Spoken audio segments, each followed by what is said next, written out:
تم میں سے جو لوگ اپنی بیویوں سے زہار کرتے ہیں وہ حقیقت میں ان کی مائیں نہیں ہیں۔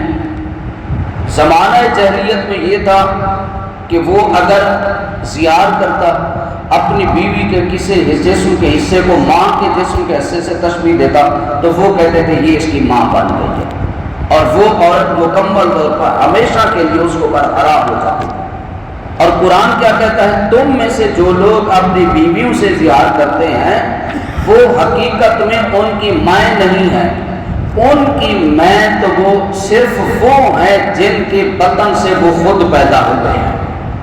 بے شک یہ لوگ جاہل اور جھوٹی بات کہتے ہیں، اور بے شک اللہ بہت معاف کرنے والا، بہت بخشنے والا، مہربان ہے۔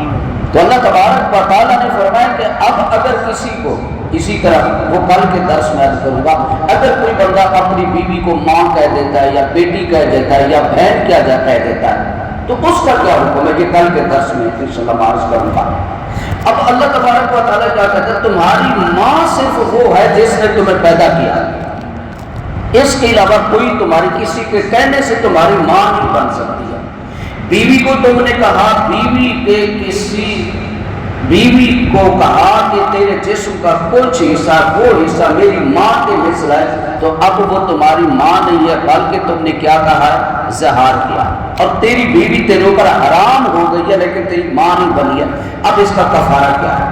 سورۃ المجادلہ آیت نمبر 3 اور 4 میں اللہ تبارک و تعالیٰ نے اس کے کفارے کو بیان کیا، اور وہ کفارہ کیا ہے؟ فرمایا والذین یظاہرون من نسائہم ثم یعودون لما قالوا فتحریر رقبۃ من قبل ان یتماسا ذلکم توعظون بہ واللہ بما تعملون خبیر فمن لم یجد فصیام شہرین متتابعین من قبل ان یتماسا فمن لم یستطع فاطعام 60 مسکینا ذالک لتؤمنوا باللہ ورسولہ وتلک حدود اللہ وللکافرین عذاب علیم۔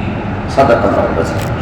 اب سمجھ اس کا ترجمہ، جو لوگ اپنی بیویوں سے زہار کریں، یعنی اپنی بیوی کو وہی جملے کہیں جو میں نے عرض کیا، تو شریعت کیا کہتی ہے؟ پھر اپنے قول سے رجوع کر لیں، زہار کر لیا پھر اپنے قول سے رجوع کر لیں، تو عمل زوجیت کرنے سے پہلے، بیوی کو ہاتھ لگانے سے پہلے، عمل زوجیت کرنے سے پہلے تو اس قرآن نے کہا ان کے ذمہ ایک غلام آزاد کرنا ہے۔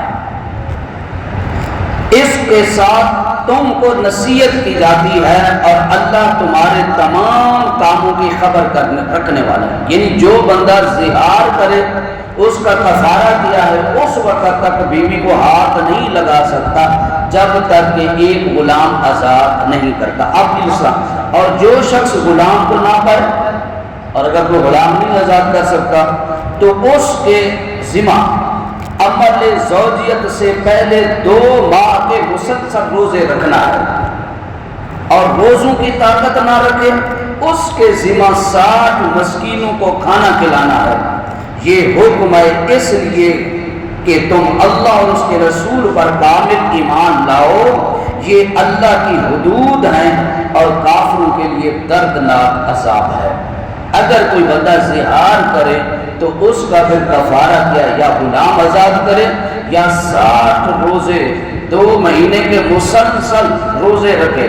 اگر ایک روزہ چھوڑ دے گا پھر ایک سے شروع کرنا پڑے گا، جس طرح کہ ایک روزہ توڑنے کا کفارہ ہے۔ اگر کوئی 60 روزے نہیں رکھ سکتا تو فرمایا 60 مسکینوں کو کھانا کھلاؤ، تب اس کی بیوی اس کے اوپر حلال ہوگی، وگرنہ اس وقت تک اس کی بیوی اس کے اوپر حرام ہوگی جب تک کہ وہ کفارہ ادا نہیں کرتا۔ لیکن اس کی بیوی کو طلاق نہیں ہوگی، بلکہ یہ شریعت نے اس کو زہار کا تشبیہ دی ہے، اور فقہ میں اس کو اصلاح کہا جاتا ہے، اصطلاح میں اس کو زہار کہا جاتا ہے۔ تو یہ زہار کی تعریف اور اس کا کفارہ کا جو اللہ نے قرآن مجید، قرآن رشید میں بیان کیا، جو زمانہ جاہلیت میں ایک قانون پایا جاتا تھا، اللہ نے نبی کریم صلی اللہ علیہ وسلم کے ذریعے اس قانون کو ختم کرایا۔ اللہ پاک ہمیں سمجھنے کی توفیق عطا فرمائے، آمین۔ اللہم صلی علی سیدنا